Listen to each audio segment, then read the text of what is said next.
hate has been around since the founding of our country, unfortunately, and the founding of our state, but so has people rising up, pushing back, fighting, getting active. So you can change it. You have to face the problem before you can fix the problem. Rob Bonta, thank you so much for joining us on So Jannelle. It's been a while. How are you? My pleasure to be here with you. I'm doing great. Things are well, staying busy, and excited to be California's Attorney General, fighting for the people every day. Tell you, we're very blessed to have somebody like you in a position of power like yours, right? I know that your office recently came out with a hate crimes report for 2021, and the numbers are alarming, concerning. What are the top five findings that you would like to discuss with us today? I do want to start by saying that California will always be a place where people are welcome, a place of freedom and safety and opportunity. I believe we are a beacon of hope and a bastion of diversity. We don't just tolerate diversity, we celebrate it. And we need to fight for that and push for it. And part of that is not shying away from hard truths.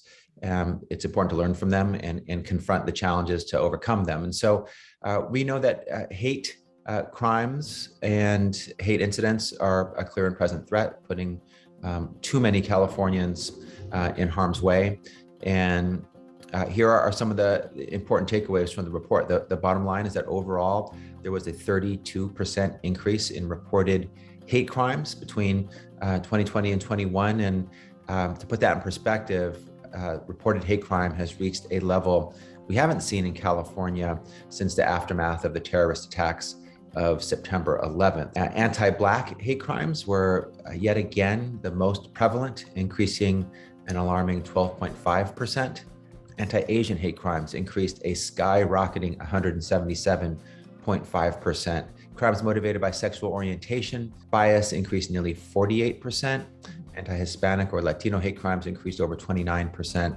And then among hate crimes involving a religious bias, anti-Jewish hate crimes were the most prevalent and increased over 32%. Those aren't just numbers. They're not just statistics and data points on a piece of paper. Each incident represents a person, a neighbor, a family member, a community member, a Californian who's been hurt or harmed or attacked. We know that so many Californians have been living in fear of being attacked. And so we have a lot of work to do, but the report can help. One important response is that more people have reported, we believe, and when more people report, more people can get help. It's that simple. Let's talk about that.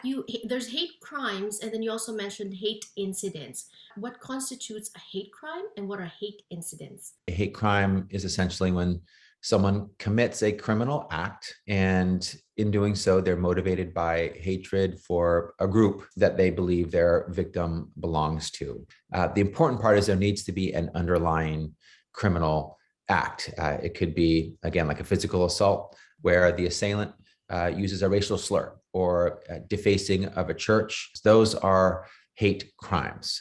And again, the key is that the offender chooses the victim of that criminal act because of who they are or how they're perceived. Hate incidents are actions or behaviors that are motivated by hate, but they don't have the underlying crime. So the hate is there, but not the crime element. Examples that are common include name calling, insults, even if name calling or insults are motivated by hate. Distributing hate materials in public places. Most hate crimes and hate incidents are underreported. So we encourage all individuals who've been the victim of hate in any form to report it. Now I'm going to hit a little bit closer to home. You were raised by parents, immigrant parents. How does this relate to your experiences growing up? When it comes to talking about hate crimes, especially now, especially with the huge increases in hate crimes against the AAPI community, for me, it's not intellectual, a theoretical. It's lived experience. This is real. This is personal for me and for so many others. As someone who was born in the Philippines, who was raised in this country as a Filipino American, who all too often, like so many, felt the sting of hate in all its forms, whether it be harassment or discrimination or prejudice or bigotry or being othered, the consummate other, always visiting, never belonging. That's been the experience of so many.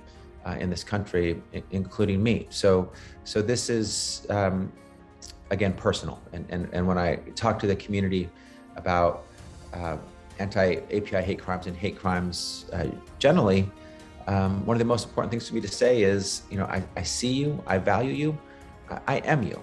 I am experiencing this as you are, and we'll fight for you to make sure that we are the state that we strive to be, one where everyone belongs and where hate is not welcome here, ever, period, full stop. My own experience as, an immigrant myself, the son of an immigrant from the Philippines, this all hits home. Do you think that the fight should start at home though? Because I know that Filipino parents inside the house also tell their children, we're second-class citizens here. Don't rock the boat. Don't say anything. If you hear anything, look down and walk away. That has got to stop too. Definitely. And that may be a view with some, in some households, with some community members, but there's also another strain within the API community and other communities of rising up against hate. Hate has been around since the founding of our country, unfortunately, and the founding of our state, but so has people rising up, pushing back, fighting, getting active. And so that was my family. My family was the one that taught me to not be silent, to speak out against injustice, to fight back, to raise your voice and shed a spotlight on injustice, to confront it. So you can change it. You have to face the problem before you can fix the problem. And one of the most impactful, effective ways of addressing injustice, including hate, over time in this country and in this state has been activism and people power, and folks not turning away from the problem, but directly confronting it to address it. So there's a rich history of fighting back and of activism and of not putting your head down, not accepting the unacceptable, and making sure that there is change and that our communities do not continue to be hurt or exploited or targeted or attacked, and that we fight back. What do you say to those who are scared to say anything?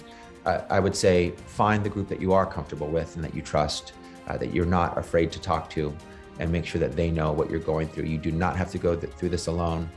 There are people and organizations throughout the state who will fight for you, who will help you heal, who provide you the services that you need, who will help make sure that those who hurt you are held accountable and are brought to justice. And we can only do that if you tell us what happened to you. So please do.